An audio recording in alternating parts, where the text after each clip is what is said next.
नमो अरिहन्ताणम् नमो सिद्धाणम् नमो आयर्याणम् नमो वज्जायाणम् नमो लोये सव्वसाहुणम्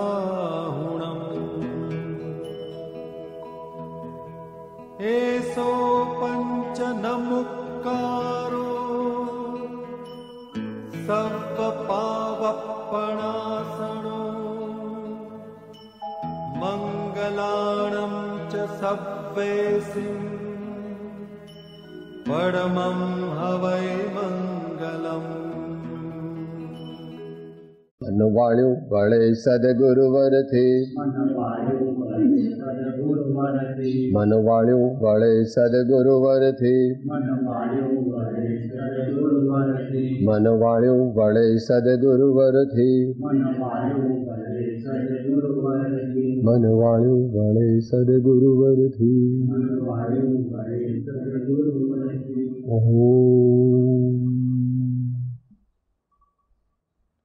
ध्यान मूलं गुरो मूर्ते पूजा मूलं गुरो पदम मंत्रमूलं गुरोर्वाक्यं मोक्षमूलं गुरोर्कृपा।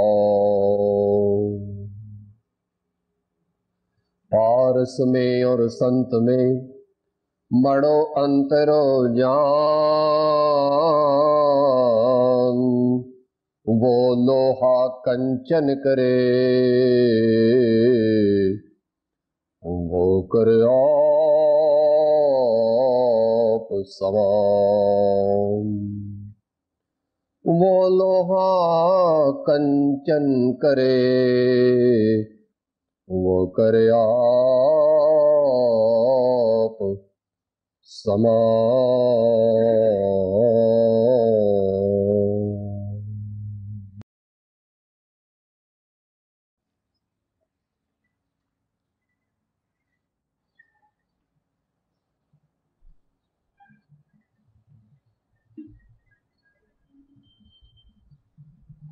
ગુરુનું તત્વ, ગુરુનું પદ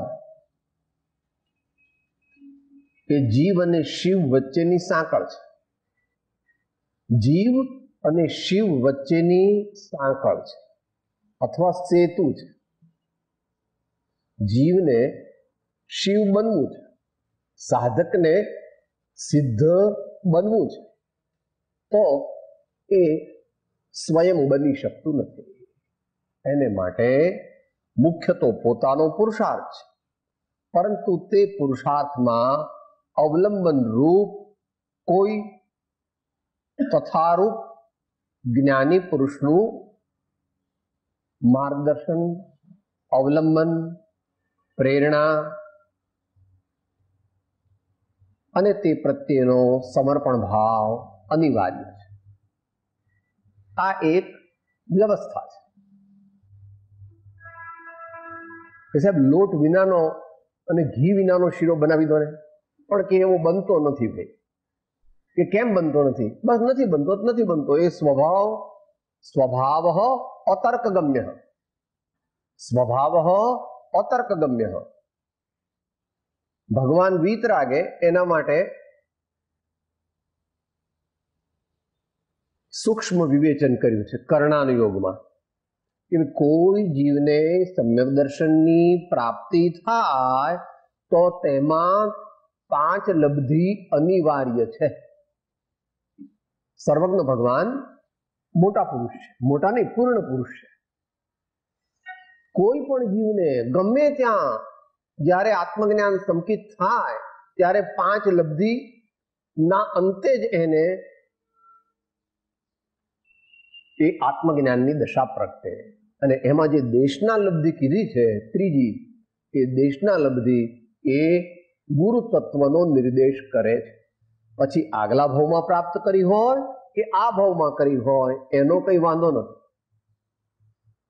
આગળની પ્રાપ્ત કરી હોય તો છેલ્લા ભાવમાં એમનેમ પણ થાય, પણ એ અપવાદ માર્ગ ગણવો.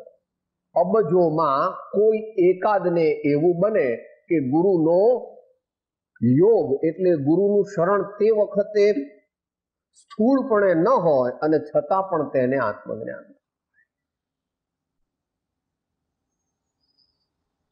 તો ગુરુ તત્વ વિશે સમજવા માટે આપણે થોડાક મુદ્દાઓ નક્કી કર્યા છે.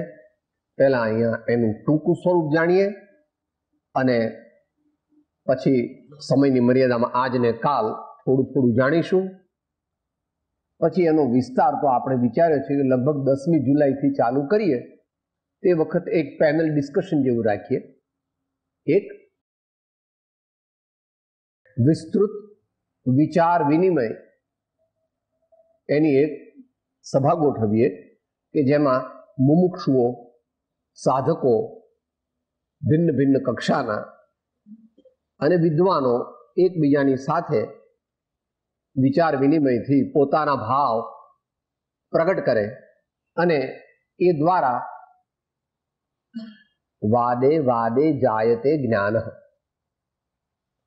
આપણે આપણી જાતને જ પૂર્ણ માનીએ છીએ, પણ જ્ઞાનીઓ એમ કહે છે કે ભાઈ બીજા પણ ઘણા મહાપુરુષો છે જેના વિચારો તારા કરતા સારા પણ હોય, તારા કરતા ઊંચા પણ હોય, તો તેમનો પણ આપણે સહયોગ લેવો.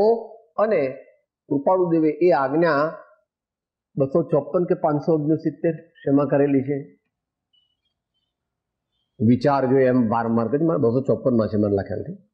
એ ખાસ આપણને એવી જાતની આજ્ઞા કરેલી છે કે ભાઈ તમે વારંવાર આ પ્રમાણે કરજો. માત્ર પત્રાંક 254 માત્ર તમ મુમુક્ષુઓને અર્થે ટૂંકામાં ટૂંકું આ લખ્યું છે, તેનો પરસ્પર વિચાર કરી વિસ્તાર કરવો. લો કેમ એમ કીધું? તેનો પરસ્પર વિચાર કરી વિસ્તાર કરવો અને તે સમજવું એમ અમે કહીએ છીએ. હવે એનો સ્થૂળ અર્થ કરો તો વિસ્તાર કરવાથી તો વિકલ્પ વધે. જો સ્થૂળપણે વિચાર કરે તો વિચાર કરવા વિસ્તાર કરવાથી વિકલ્પ વધે અને વિકલ્પ તો ઘટાડવાના છે. પણ ત્યાં એમ કહેવાનો અર્થ નથી. ત્યાં કહેવાનો અર્થ એમ છે કે સાચી સમજણ વધારવી, સાચી સમજણ એટલે પોતાની સમજણ ક્લિયર કરવી, આર પાર, પારદર્શક, ક્રિસ્ટલ ક્લિયર, સ્પષ્ટ કરવી અને એનો વારંવાર વિચાર કરવો. ભેદનો વિચાર સમ્યકપણે કરવાથી અભેદમાં જવાની શક્તિ પ્રગટે છે. ભેદનો સમ્યકપણે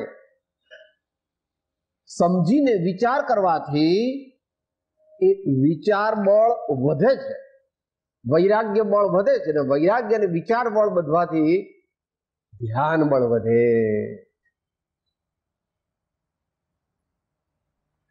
એટલા માટે જ્ઞાનીઓ, મુનિજનો જ્યારે ધ્યાનમાં બેસે ત્યારે પહેલા 12 ભાવનાઓ ભાવે છે. 12 ભાવનાઓ જ એવું નહીં, કંઈ પણ એવું અવલંબન લઈને 4 ભાવનાઓ ભાવે, 12 ભાવનાઓ ભાવે, પંચ પરમેષ્ઠી પરમાત્મા સદગુરુનું સ્વરૂપ વિચારે અને કોઈક વળી વિશેષ તર્ક પ્રધાન હોય તો કર્મ સિદ્ધાંતનું સ્વરૂપ પણ વિચારે અથવા 3 લોકનું સ્વરૂપ પણ વિચારે. તો આ બધું વિચારીને એ કઈ વિકલ્પ વધારવા નથી માંગતા. ધીમે ધીમે ધીમે ધીમે ધીમે ધીમે ધીમે મનને નિર્મળ કરીને ભગવાન આને શું કહે છે? આજ્ઞા વિચય ને અપાય વિચય ધર્મ ધ્યાન. વિતરાગ દર્શનમાં એને માટે શબ્દો વાપરે. આજ્ઞા વિચય, ભગવાને જે જે આજ્ઞા કરી છે એનો વિચાર કરે.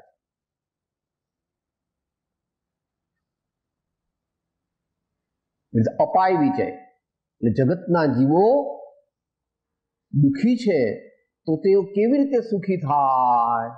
જગતના જીવોનું જે અજ્ઞાન અને અસમાધિને લીધે જે દુઃખ છે એ કેવી રીતે મટે એવો પણ મોટા પુરુષો વિચાર કરે. અપાય. વિપાક વિચયમાં કર્મ સિદ્ધાંત આવે છે. આવા કર્મનો ઉદય છે એટલે મને આવું થયું, આવા કર્મનો ઉદય છે એટલે મને આવું થયું. હું તો ક્ષમતા રાખીશ, હું ક્ષમતાનો અભ્યાસ કરીશ.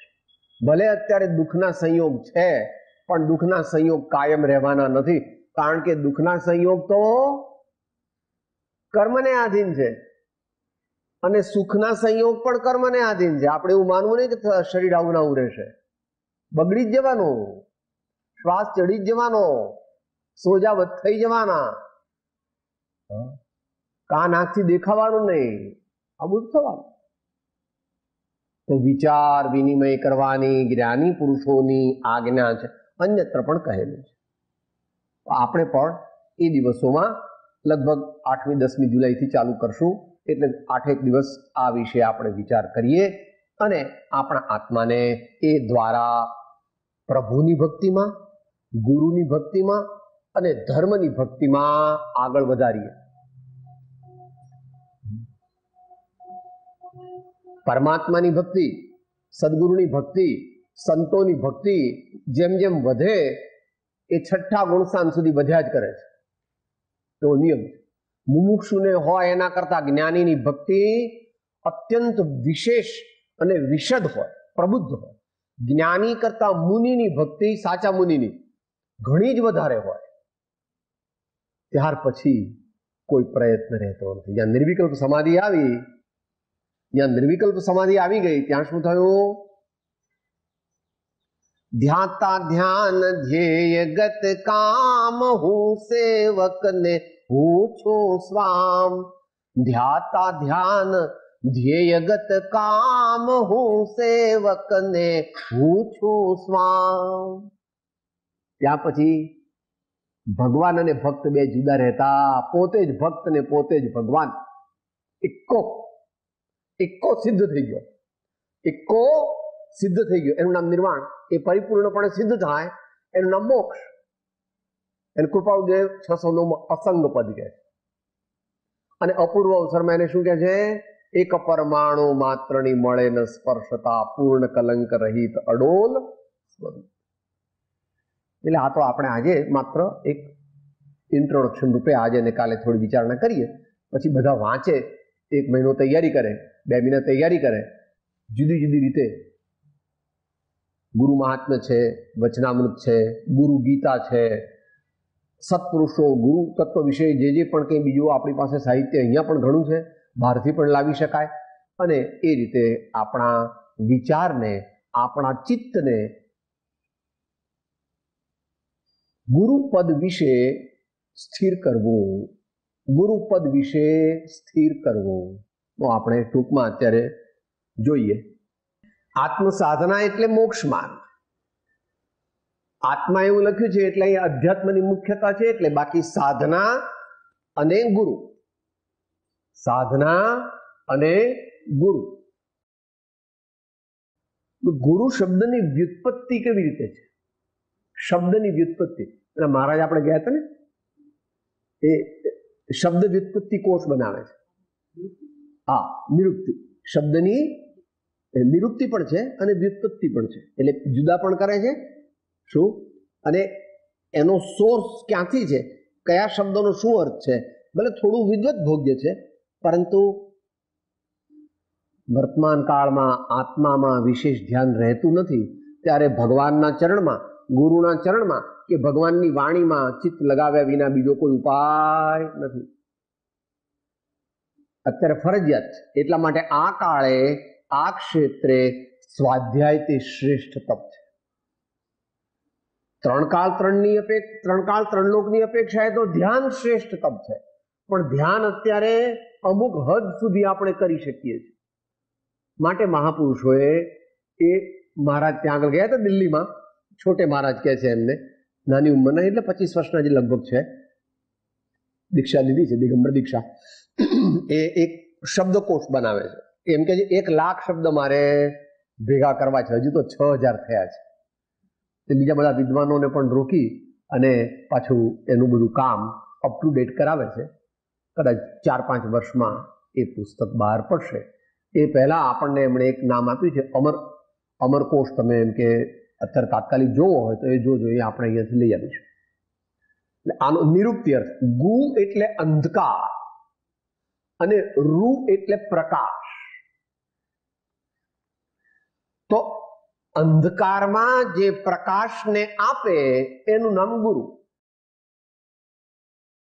અંધકારની આપણી દશા જે છે, અજ્ઞાન રૂપી અંધકાર, એવી જે દશા છે એમાંથી આપણને પ્રકાશ આપી અને સાચી દિશામાં લઈ જાય અથવા સાચું દિગ્દર્શન કરાવે, વસ્તુ સ્વરૂપને સાચી બતાવે, એને ગુરુ કહેવામાં આવે.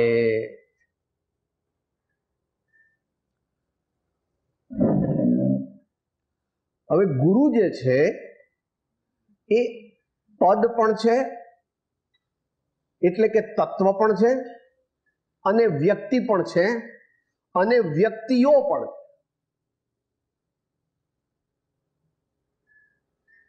આવું નહીં સમજવાને લીધે વ્યક્તિરાગ થઈ જાય છે, દ્રષ્ટિરાગ થઈ જાય છે, અને જે અસદગુરુ છે એ પોતે જ આ સમજતા નથી.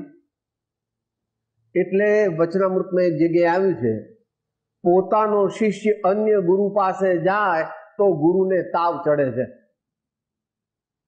કેમ? શિષ્યનું પરિગ્રહ કર્યો, શિષ્યનો પરિગ્રહ કર્યો.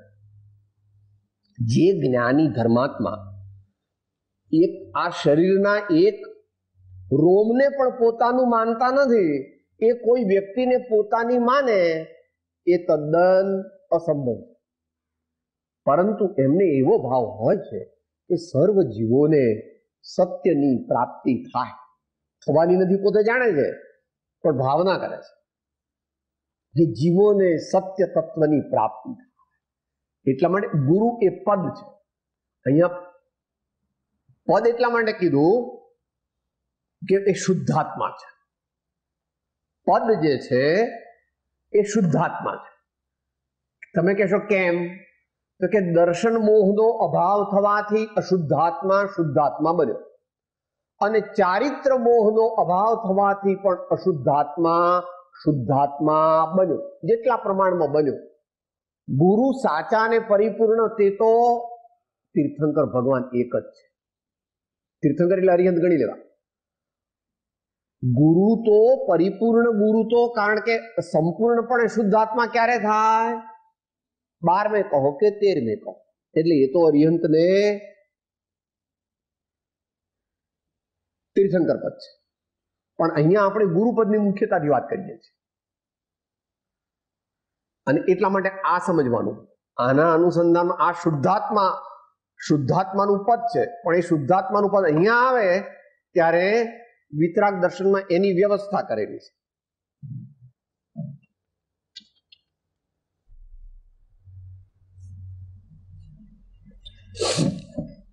દેવ, શાસ્ત્ર અને ગુરુ એમ 3 પદ કહ્યા છે. આપણે આખી એની જે પૂજા બોલીએ છીએ, ધ્યાનતરાયજીની પૂજા બોલીએ છીએ ને,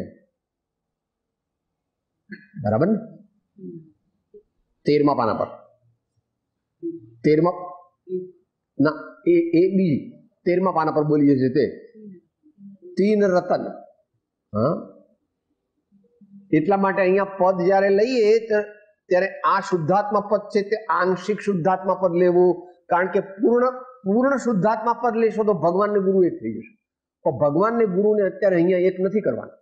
કથનચિત તેઓ એક છે એ વાત બરાબર છે, પરંતુ અહીંયા આપણને અવલંબન લેવા માટે હાલ ભગવાન નથી.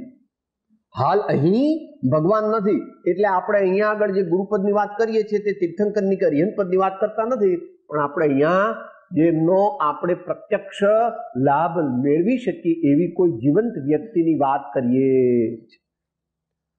માટે આ તત્વ જ્યારે કીધા ત્યારે કીધું દેવશાસ્ત્ર ગુરુતી, દેવશાસ્ત્ર ગુરુતી બોલીએ છીએ ને આપણે. જ્ઞાનતરાયજીની એ પૂજા છે ને, હા, એટલી બધી ભાવવાળી છે કે વારંવાર વિચારવા જેવી છે.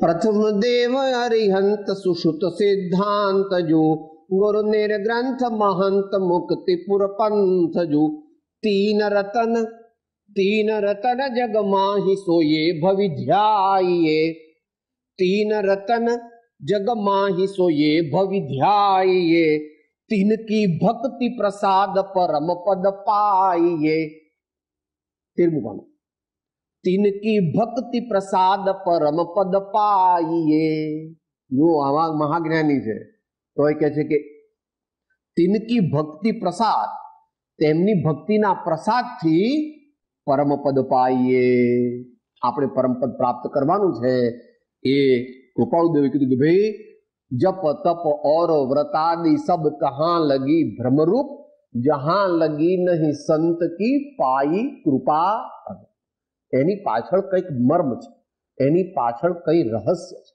ए धीमे धीमे समजाय एकदम समजाय एवो गुरु ए पद छे એટલે શુદ્ધાત્મ પદ ગુરુ એ તત્વ છે એટલે દેવ શાસ્ત્ર અને ગુરુ એ ત્રણ જે આરાધ્ય પદ છે એમાંનું એક પદ તે ગુરુ પદ છે અને વ્યક્તિ પણ છે વ્યક્તિ એટલે ગુરુઓની તો પરંપરા ચાલે છે પહેલા ભગવાનની પરંપરા ચાલી ધારો કે આપણે વિતરાગ દર્શન લઈએ તો મહાવીર પ્રભુ થયા પછી 12 વર્ષ સુધી ગૌતમ સ્વામી થયા પછી 12 વર્ષ સુધી સુધર્મા સ્વામી થયા પછી 38 વર્ષ સુધી જંબુ સ્વામી થયા આ બધી પરમાત્માની પરંપરા ચાલી એ પણ ગુરુ જ છે પણ એ પરમ ગુરુ છે ત્યાર પછી કેવળ જ્ઞાન અનુબદ્ધ પરંપરામાં રહ્યું નહીં અને તેથી ધીમે ધીમે ધીમે ધીમે ધીમે બધી અત્યારે જે વર્તમાન બધાય જે જૈન ધર્માવલંબી છે એ પોતાના પ્રથમ ગુરુ તરીકે આમ ગૌતમને માને છે પણ એ ગૌતમ તો ગુરુ નથી ગૌતમ તો ભગવાન છે પોતાના પ્રથમ ગુરુ તો કોણ શુદ્ધ કેવળી ભદ્રબાહુ સ્વામી ગૌતમ સ્વામી તો કેવળી હતા એ કઈ ગુરુ કહેવાય ખરા એમને પણ એ તો ગુરુ નથી એ તો પરમ ગુરુ તો સૌથી બધાય પોતે આપણે કોને માનીએ છીએ શુદ્ધ કેવળી ભદ્રબાહુ સ્વામી એને બધાય માને ત્યાર પછી વળી પાછો તો જે વ્યક્તિ આપણા અજ્ઞાન અંધકારનો નાશ કરીને આપણને સત્યના માર્ગે લઈ જાય એ કોઈ અપેક્ષાએ આપણી ગુરુ એ વ્યક્તિ પણ હોય પણ એ વ્યક્તિને આપણે માત્ર વ્યક્તિ તરીકે નહીં માનતા એમને એમનામાં રહેલા ગુણોને આપણે મુખ્ય કરવા એટલા માટે આપણને કૃપાળુ દેવે 172 માં એ જે ટીપ આપી છે યાદ રાખવું તેમની મન વચન કાયાની પ્રત્યેક ચેષ્ટા આપણે એટલી પ્રત્યેક ચેષ્ટા જોઈએ છે કારણ કે આપણે આંખો ચામડાની પણ જ્ઞાની કહે છે તું મુમુક્ષુની આંખો લાવ તેમની મન વચન કાયાની પ્રત્યેક ચેષ્ટાના અદ્ભુત રહસ્યો પાછા એકવાર નહીં ફરી ફરી જોવા જાણવા નહીં નિધિધ્યાસન કરવા એટલે ઘણે દૂર જઈશું ત્યારે ગુરુનું સ્વરૂપ સમજાશે પહેલા તો આપણે એમનો એ અહીંયા આવશે એમના વ્યક્તિત્વના બે ભાગ છે એમાં યોગને જ જોઈ શકીએ છીએ અને યોગને જ જોવાની લાયકાત છે પણ યોગ જે છે એમનું બાહ્ય સ્વરૂપ છે પણ છે ખરું યોગની પણ ઇમ્પોર્ટન્સ છે એ અહીંયા આવશે તો આ ત્રણેય વસ્તુ મળી અને ગુરુ થાય છે આ જે છે તે શુદ્ધાત્માનું પદ છે ત્રણેય કાળના ત્રણેય લોકના બધાય ગુરુઓને લાગુ પડે તત્વ જે છે એ શાસ્ત્રીય પદ્ધતિ છે દેવ શાસ્ત્ર ગુરુ તીન વિતરાગ દર્શનમાં એ વધારે વ્યવસ્થિત છે બાકી અન્ય દર્શનોમાં પણ એ आनंद मंगल करूं आरती हरि गुरु संतनि सेवा हरि गुरु संतनि सेवा एम बात बतावेली અને વ્યક્તિ એટલે અહીંયા પ્રત્યક્ષ સત્પુરુષની વાત આવી અને તેનો મહિમા આત્મસિદ્ધિમાં કૃપાળુદેવના વચનામૃતોમાં, ગુરુ ગીતામાં અને અનેક જગ્યાએ પ્રકાશેલો. કેટલો પ્રકાશ્યો કે પ્રત્યક્ષ સદગુરુ સમ નહીં પરોક્ષ જેનો ઉપકાર એવો લક્ષ્ય થયા વિના ઉગે ન આત્મ. એટલે સુધી પણ કઈ એનું લોજિક આપણે પછી સમજીએ છીએ. હવે આ ચોથી વસ્તુ આવે છે કે સાહેબ અનેક વ્યક્તિઓ હોય કે અનેક વ્યક્તિઓ પણ હોય કે સાહેબ એના દાખલા આપો તો કે એના દાખલા દરેકના જીવનમાં ન હોય પણ મોટા પુરુષોના જીવનમાં હોય. કોઈ ધર્માત્મા હોય, નાનપણમાં વૈરાગ્ય થઈ ગયો, આગલા ભાવના સંસ્કાર જાગી ગયા, 9-10 વર્ષે 11 વર્ષે કોઈ મોટા પુરુષ પાસે ગયા. એ મોટા પુરુષ વળી યુગ પ્રધાન જેવા હતા એટલે એમણે જોયું, 2-4 દિવસ નિહાળ્યો, અહો આ તો રતન છે, અહો આ તો રતન છે, આના દ્વારા તો અનેક જીવોનો ઉદ્ધાર થશે, હું નથી કરી શક્યો એવું કાર્ય આ કરશે. એમ એમને લાગે એવા મહાપુરુષને તો એમને કહે છે, બચ્ચા તુમકો જો ચાહીએ બોલો, ક્યાં ચાહીએ તુમકો? તો પ્રભુ મારે તો આત્મજ્ઞાન અને આત્મ સમાધિ જોઈએ છે, બીજું કંઈ જોઈતું નથી. આપના ચરણોની હું સેવા કરીશ પણ મને આત્મજ્ઞાન થાય અને આત્મ સમાધિ પ્રગટે એવું કરો, મારે બીજું કઈ જોઈતું. તો કે ભાઈ તું વિચાર, તારા બાપુજી બાને બધાને પૂછી આવ કે તું અહીંયા રહી શકીશ? કે મારા બાપુજી બા કહે તો પણ હું રહીશ અને મારા બાપુજી ના કહેશે તો પણ હું રહીશ, કારણ કે મારો નિર્ણય એ અફર છે. એ કોણ બોલે છે? આપણી દ્રષ્ટિએ 11 વર્ષના છે પણ યુગ યુગના યોગી છે. આગળ મુનિપદ પાળેલું છે. આપણને આટલો છોકરો સાહેબ આ તો આને શું ખબર પડે? અરે ભાઈ એ તો આપણી દ્રષ્ટિએ બરાબર છે. શું સુખદેવજી જન્મ્યા કે તરત ચાલવા માંડ્યા હતા? હે, દુનિયામાં એવા જે મોટા પુરુષો થયા એ નાની ઉંમરમાં જ એમનું પુષ્પમાળા 10 વર્ષે લખાઈ કે મોક્ષમાળા 16 વર્ષને 5 મહિને લખાઈ. એટલે આગલા ભાવનું બધું છે, આ ભાવનું કઈ બધું નથી.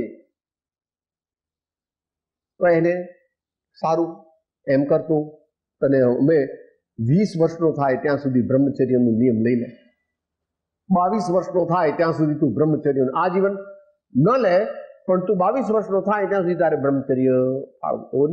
અને કદાચ કોઈ એવા યુગ પ્રધાન હોય તો આજીવન પણ આપી દે, આપી શકે. એ આપણા જ્ઞાનનો વિષય નથી અને આપણા અધિકારનો પણ વિષય. એ ગુરુ પણ લોકોત્તર અને એ શિષ્ય પણ લોકોત્તર. પણ પછી એના એ જ પાછા જ્યારે એને બધું ખૂબ વિદ્યા ભણાવી દે પછી એમ કે જો ભાઈ અમારી પાસે તો આટલી વિદ્યા છે, હવે તારે વધારે વિદ્યા જોઈતી હોય તો અહીંથી તમે બીજા આચાર્ય પાસે મોકલી આપી. તો બીજા આચાર્ય પાસે મોકલે છે અને ત્યાં બીજા આચાર્યને શરણે જઈને એ કહે છે મને આ ગુરુએ મોકલ્યો છે ને આપની પાસેથી આ વિદ્યા મારે શીખવી છે. તો ત્યાં એમની પાસે 5 વર્ષ રહે છે અને એ વિદ્યા શીખી લે છે. તો એ પણ એમના ગુરુ છે. પણ એ ગુરુ કે 5 વર્ષ પૂરા થાય એટલે કે જુઓ હવે તમારે તમારા ગુરુ પાસે જાઓ, અમારી પાસે નહીં રહેવાનું. તમે તો આ વિદ્યા શીખવા અમારી પાસે આવ્યા હતા, હવે અમે તમને એ વિદ્યા શીખવાડી, હવે તમારા મૂળ ગુરુ પાસે જાઓ. પછી પહેલા બ્રહ્મચર્ય લીધું હોય, પછી આગળના મોટા વ્રત લે, પછી દીક્ષા લે. એમ અનેક ઉપકારી ગુરુ હોઈ શકે. માટે ત્યાં આગળ જે એમાં ઉપકારી મહાનુભાવો હોય તે પણ તે અપેક્ષાએ આપણા ગુરુ. તો અહીંયા મહાપુરુષો કહે છે કે જ્ઞાનીઓ એકાંતવાદી નથી. સમયે સમયે જ્યાં જ્યાંથી સદગુણો મળે, જ્યાં જ્યાંથી સદવિદ્યા મળે, જ્યાં જ્યાંથી સારા વ્રત નિયમ મળે ત્યાં ત્યાંથી આપણે અંગીકાર કરવાના અને આપણા આત્માને આગળ લઈ જવાનો. આટલી વાત સામાન્ય ગુરુપદ વિશે થઈ. હવે પ્રત્યક્ષ ગુરુનો જે મહિમા મહાપુરુષોએ કહ્યો છે એ વર્તમાન વિજ્ઞાને પણ સ્વીકાર્યો છે. સામાન્ય રીતે ગુરુ એટલે કોઈ વ્યક્તિ હોય તો એમનું શરીર હોય છે, એમની વાણી હોય છે, અને એમના મનની પરિણતિ હોય, ચિત્તની પરિણતિ, એને ઉપયોગ કહે છે, અને એમના શ્રદ્ધા ગુણની જે પરિણતિ હોય તેને અભિપ્રાય કહે.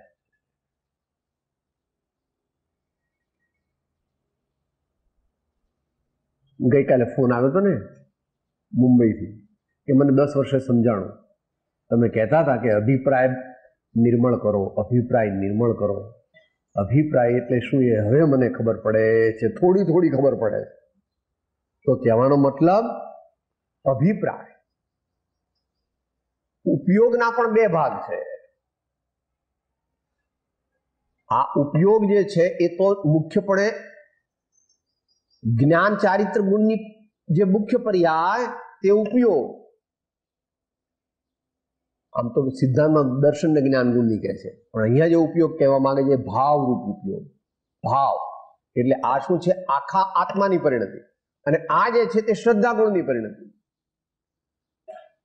આ 2 કઈ જુદા નથી અને છતાં જુદા છે. આ 2 જુદા નથી કારણ કે એક જ આત્માના છે, અને છતાં જુદા છે કારણ કે અહીંયા જ્ઞાન અને ચારિત્રની મુખ્યતા છે અને અહીંયા શ્રદ્ધાની મુખ્યતા છે.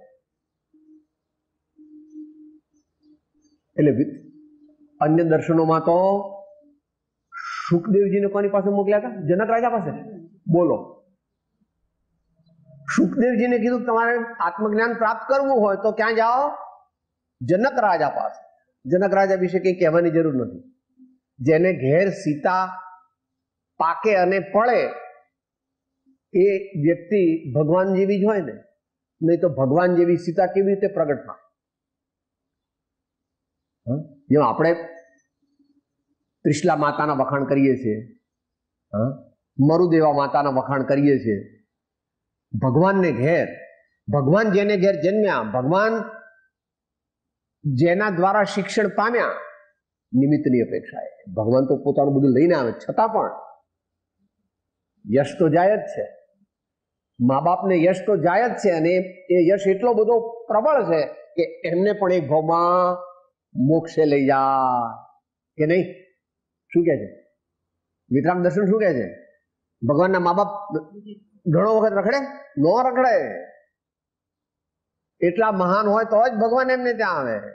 એ પણ મોક્ષે જતા રહે છે થોડા જ કાળમાં. તો યોગ અને ઉપયોગ. હવે અહીંયા જે પ્રત્યક્ષ ગુરુની વાત કહેવી હતી એ આપણે અહીંયા હમણાં વાંચી જઈશું. થોડા મુદ્દા જે લખ્યા છે આપણે અનુક્રમણિકામાં, એમાં જે પ્રત્યક્ષ ગુરુ છે એનું એક આભા મંડળ હોય છે. આભા મંડળ એટલે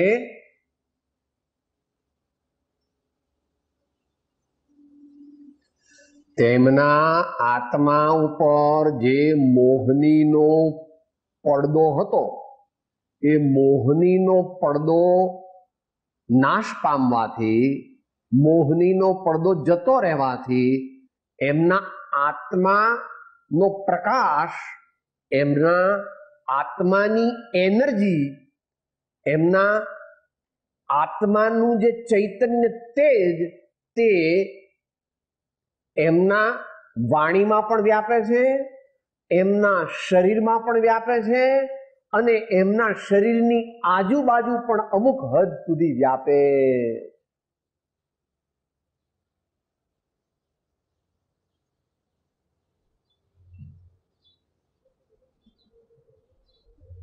એને લઈએ એ પહેલા છેલ્લી વાત, અત્યારે આ રિસર્ચ સ્ટેજમાં છે. મોડર્ન ફોટોગ્રાફી છે એ એમ જણાવે છે કે થોડા વર્ષોમાં માણસનું એના આભા મંડળ સહિતનું પિક્ચર ફોટોગ્રાફી લઈ શકશે. હજુ અત્યારે ટ્રાયલ બેઝ પર છે, આપણને ખબર નથી whether it will be successful or unsuccessful. વિતરાગ દર્શન તો એને વૈજ્ઞાનિક રીતે મૂકે છે. કઈ રીતે? લેશિયા દ્વારા.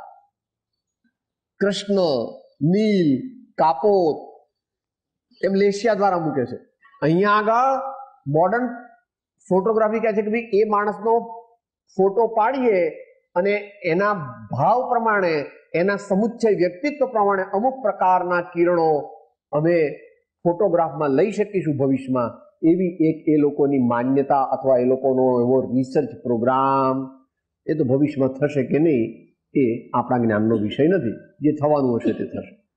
પણ આ વાત દરેકે સ્વીકારી છે. કૃપાળુદેવે એને પત્રાંક 825માં મૂકી છે. એ વિચાર કર્યો છે. યાદ આવ્યું બધાને? એક જ વાક્ય, શનિ, આભામંડળ, ઓરા, આ વિશેનું એક વાક્ય. ગુરુ પૂર્ણિમાના દિવસે જ આપણે અહીંયા જ્યારે સ્વાધ્યાય હોલ નહોતો, ભોજનશાળામાં આપણે સ્વાધ્યાય કરતા હતા અને ગુજરાત રાજ્યના નાણામંત્રી આવ્યા હતા, અરવિંદભાઈ સંઘવી આવ્યા હતા. એ દિવસે આપણે આ પત્ર લીધો હતો ને એમાં આ કૃપાળુદેવ જે કહે છે, બધાએ પોતે પોતાની રીતે વાંચી લેવું. આ તો માત્ર રેફરન્સ આપી દઉં છું. પત્રાંક 825માં ચોથી લીટી છે. કેમ કે પ્રત્યક્ષ ગુણાતિશયવાન નિર્મળ ચેતનના પ્રભાવ વાળા વચન અને વૃત્તિ ક્રિયા ચેષ્ટિતપણું છે. અહીંયા એક પોઈન્ટ સમજાવવા માંગે છે કે શાસ્ત્ર વાંચીએ અને ગુરુનો સમાગમ કરી, બે હરખું જ છે ને સાહેબ? ગુરુની વાણી અને ગુરુ આપણને સમજાવે તો બે સરખા કે નહીં? તો ભગવાન કહે છે ના. કારણ કે સ્થૂળ અપેક્ષાએ જોતા ગુરુ તે ચૈતન્ય તત્વ છે અને શાસ્ત્ર તે ચૈતન્યની વાણી હોવા છતાં પોતે સ્વભાવથી જડ છે. અહીંયા એટલા માટે કીધું છે કે પ્રત્યક્ષ ચૈતન્યના સ્વભાવવાળા, પ્રભાવવાળા વાણી અને શરીરનું ક્રિયાચેષ્ટિત પણ, એટલે એમના આત્મામાં જે નિર્મળતા પ્રગટી એ એમની વાણીમાં પ્રસરી અને એમના શરીરમાં પ્રસરી અને એમના શરીરની બહાર પણ અમુક હદ સુધી પ્રસરી. એ ઉત્કૃષ્ટ તીર્થંકરને પ્રસરે છે. કે સાહેબ એ તમને કેવી ખબર પડી? તો કે એટલા માટે ભગવાન ના સમોસરણના એરિયામાં કોઈ દુર્ભિક્ષ, દુષ્કાળ, રોગ કે એવું કંઈ પણ આવી શકતું નથી, એવી વિતરાગ દર્શનમાં માન્યતા. તો આટલી આપણે એક ઇન્ટ્રોડક્શન રૂપે ગુરુ તત્વ વિશે સંક્ષિપ્ત વિચારણા કરી. હવે આપણે એની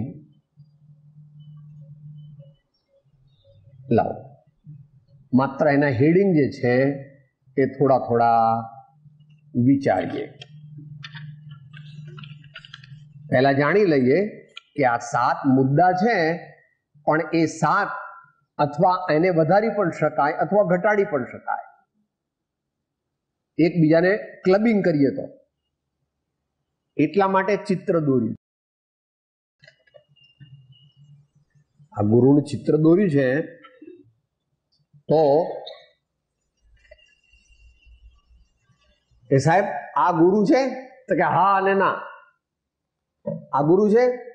હા, કારણ કે ગુરુ છે, પણ ના કારણ કે ગુરુનું માથું છે. એટલે આ ગુરુ છે? તો કે હા અને ના, ગુરુના ઢીચણ છે અને છતાં ગુરુ છે. અંગ અંગી સંબંધ છે. અંગ અંગી સંબંધ છે. અંગ અંગી સંબંધને વિતરાગ દર્શનમાં અને મોટા ભાગે બધાય સંતોએ સ્વીકાર્યો. અંગ એ અંગીનો જ ભાગ છે. અંગ બધાય કાપી નાખો તો અંગી રહે ખરો? માટે અંગ અંગીનો વિશેષ સંબંધ, કહો તો એકરૂપ સંબંધ છે.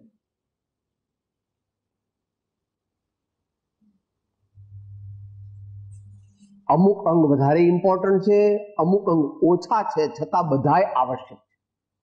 ધારો કે આ દેહધારી છે, એનો હાથ કપાઈ જાય અને પછી તરત ટ્રીટમેન્ટ મળી જાય તો જીવી પણ જાય. પણ આ દેહધારીને તમે આ કાપી નાખો તો કેટલો વખત જીવે? સાહેબ આવું બોલો છો? ના જીવે. કેમ ભાઈ? કાપી નાખો તો ન જીવે. કેમ? આ વધારે અગત્યનું અંગ છે.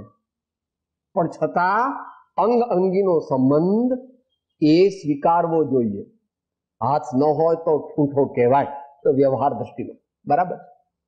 આંખ ન હોય તો કાણો કહેવાય, જીભ ન ચાલે તો બોબડો કહેવાય, કાન ન ચાલે તો એ પ્રમાણે પગ ન હોય તો લંગડો કહેવાય. એ વ્યવહાર દ્રષ્ટિ છે.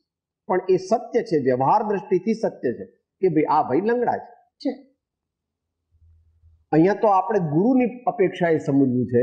માટે આ ગુરુના બધા જુદા જુદા પ્રકારે આપણે સમજવા માટે અને આપણા આત્મામાં જીવનમાં ઉપયોગી થવા માટે આ ભાગ લીધેલા.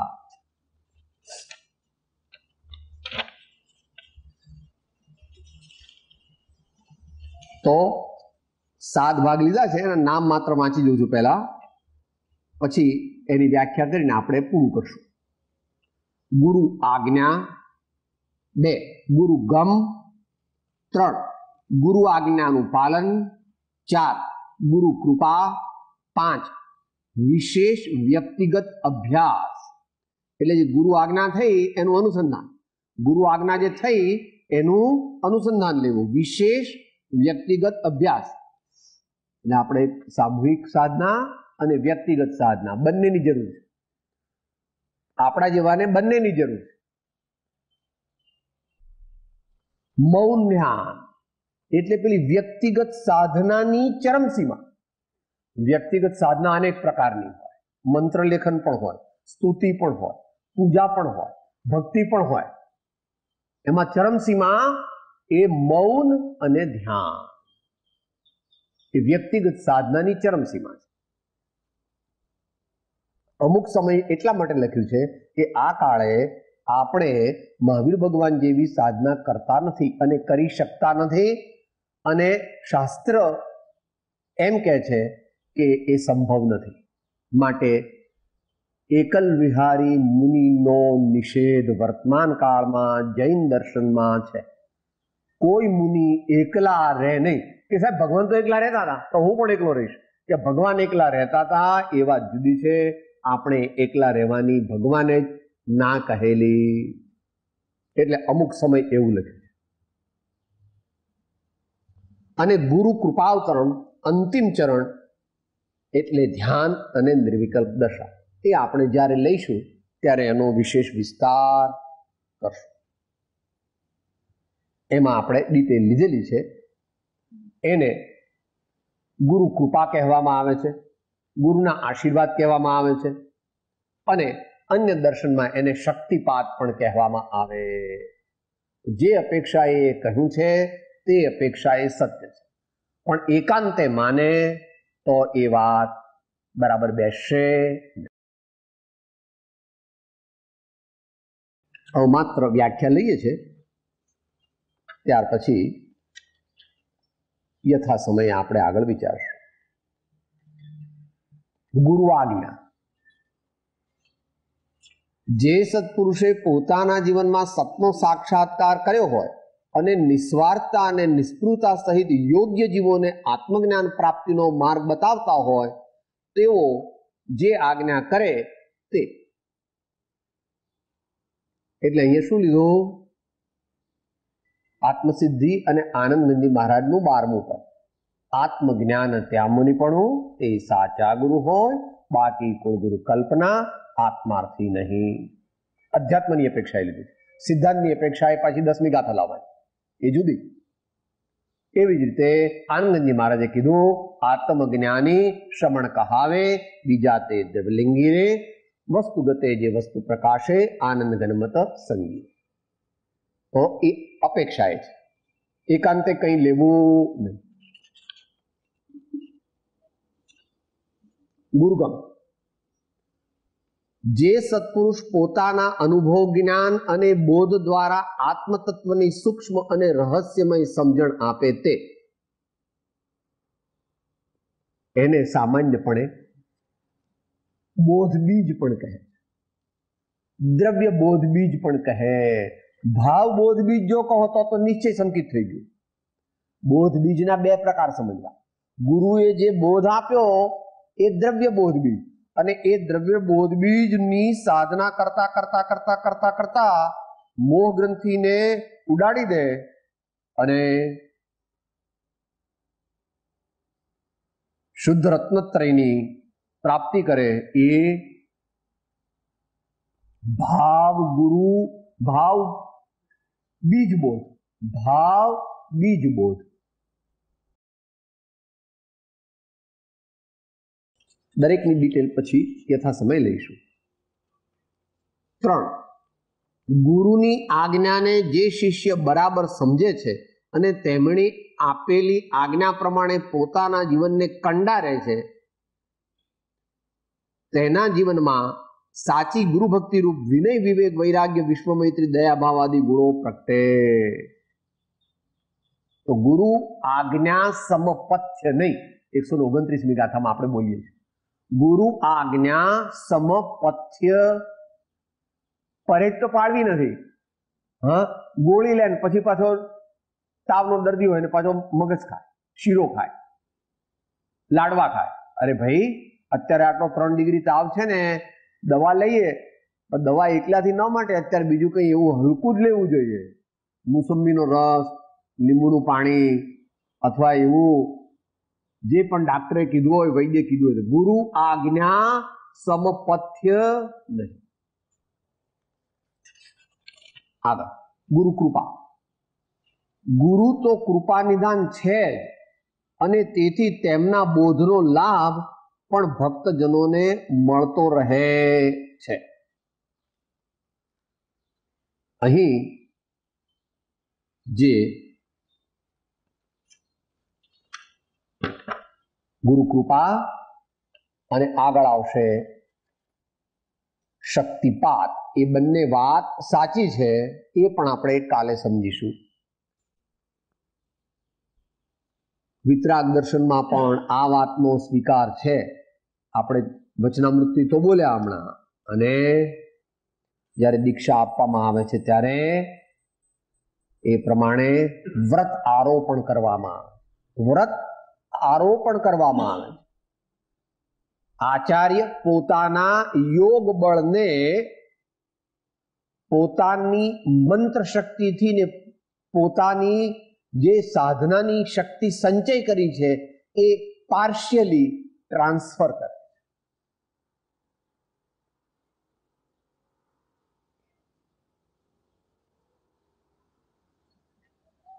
એમ કહે. ડિન્ટ શું કરે? પ્રેસ કરે છે. એ વાત જે સુપાત્ર જીવ હોય તે સમજે, અને એવા સાચા ગુરુ હોય તે સમજે. બાકીના બધા માટે તો મિકેનિકલ છે. એટલે આવું કંઈક કરતા હતા મહારાજ આવું કંઈ, કારણ કે એને તો ભાવાત્મક ધર્મની ખબર જ નથી. એને ભાવાત્મક ધર્મની કંઈ ખબર નથી, માટે એ પોતાની રીતે સમજે.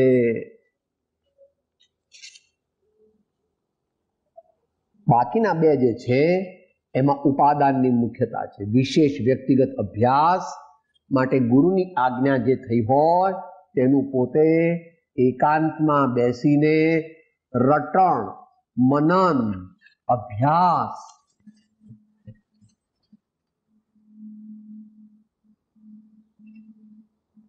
ભાવપૂર્વક, ઉલ્લાસથી, મિકેનિકલ નહીં. પછી વેઠ ઉતારીએ, સાહેબ મેં નિયમ લીધો છે ને તમારે આટલું કરવાનું હોય, ચલો પતાવી દો, 2 મિનિટમાં જરા પતાવી દો. એટલે ભાવ તો છે ને, તો ભાવ વિના કેવી રીતે કામ થાય? માટે જ્યારે આપણે ગુરુની આજ્ઞાનું પાલન કરીએ ત્યારે મિકેનિકલ કરવું નહીં, પણ ઉપયોગપૂર્વક, ભાવપૂર્વક, ઉલ્લાસપૂર્વક કરવું, તો આપણને વિશેષ લાભ થાય.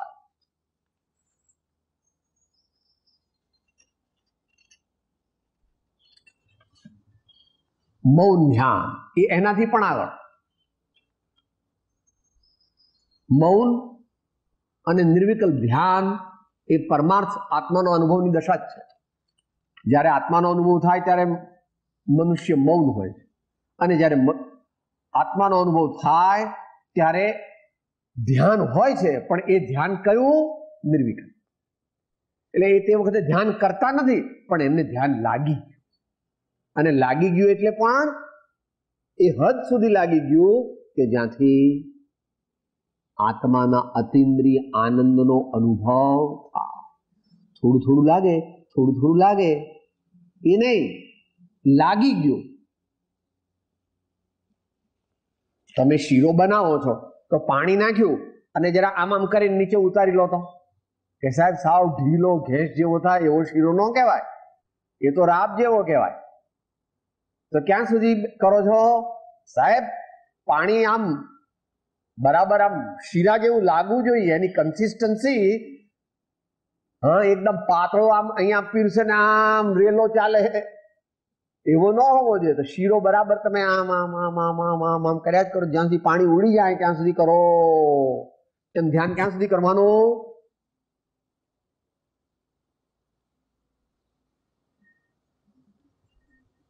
ધ્યાન કરનારો ધ્યાનમાં ડૂબી જાય ત્યાં સુધી.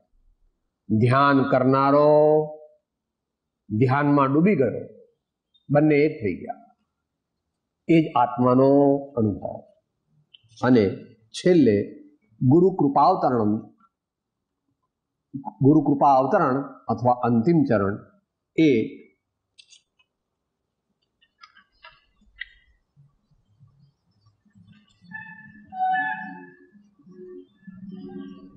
કોઈ છાલ, જાડી છાલ વાળું લાકડું ફાડતા હોઈએ, કોઈ જાડી છાલ વાળું લાકડાનું થડ હોય એને આપણે કાપતા હોઈએ, પછી છેલ્લું થોડું રહે એટલે કુહાડી બાજુ મૂકી દઈએ અને પગથી અથવા હાથથી આમ કરીને તો પગ આમ લગાવીને સાહેબ જરાક જ આમ અડીને રહ્યું, હવે અડીને રહ્યું છે, હવે કઈ કુહાડીની જરૂર નથી. જોર કરીશું બે જણા હાથથી આમ કરીને તો એના કટકા. એવી રીતે છેલ્લી દશામાં જ્યારે શિષ્ય હોય ત્યારે તેને જ્ઞાની પુરુષો ધક્કો મારે છે, એવો ધક્કો મારે છે કે એની મોહ ગ્રંથિ તૂટી જાય. આ ચરણાનુયોગની અપેક્ષાએ કહેવામાં આવે. એટલે એને એ અપેક્ષાએ સમજવું. ધક્કો મારે છે કે એ તો બેઠો છે ધ્યાનમાં, પણ એને આગલા દિવસે ને સાંજે એવો બોધ આપ્યો હતો કે એના મનની અંદર બરાબર આમ પાક્કું લાગી ગયું હતું કે મારે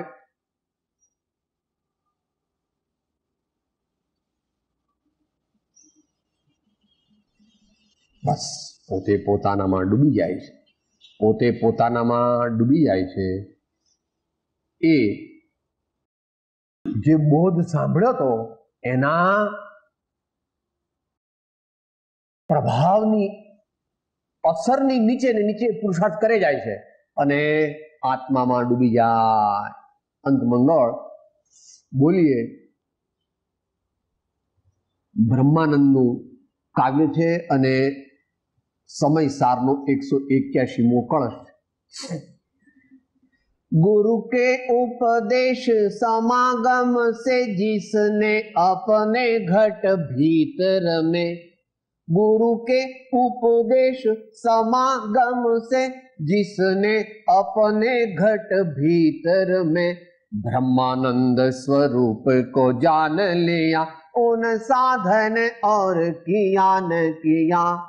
ब्रह्मानंद स्वरूप को जान लिया, उन साधन और किया न किया.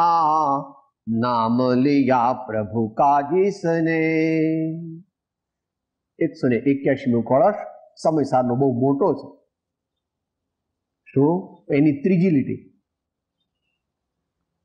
પ્રજ્ઞા છેત્રી, પ્રજ્ઞારૂપી છીણી આત્મા અને કર્મના ઉદયની વચ્ચે પટકે છે અને પછી શું કરે છે?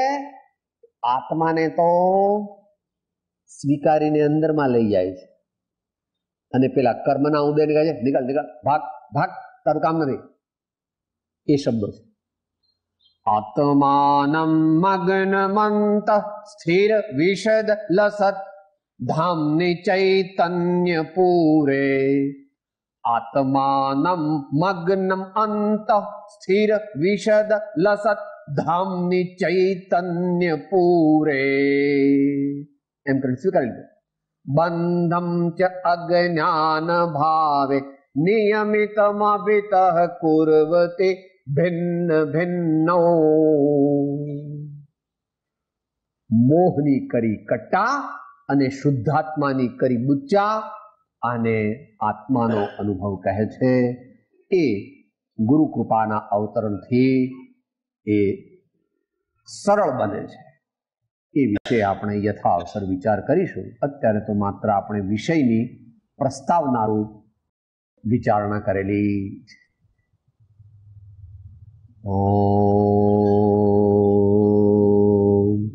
પરમ પુરુષ પ્રભુ સદગુરુ પરમ જ્ઞાન સુખધામ જેણે આપ્યો માન નિજ તેને સદા પ્રણામ. સદગુરુ પરમ કૃપાળુ ત્રિલોકના સબ સંતન કી જય. આનંદ. હું આત્મા છું, આપનો સેવક છું, સૌનો મિત્ર છું. હું આત્મા છું, આપનો સેવક છું, સૌનો મિત્ર છું. હું આત્મા છું, આપનો સેવક છું, સૌનો મિત્ર છું.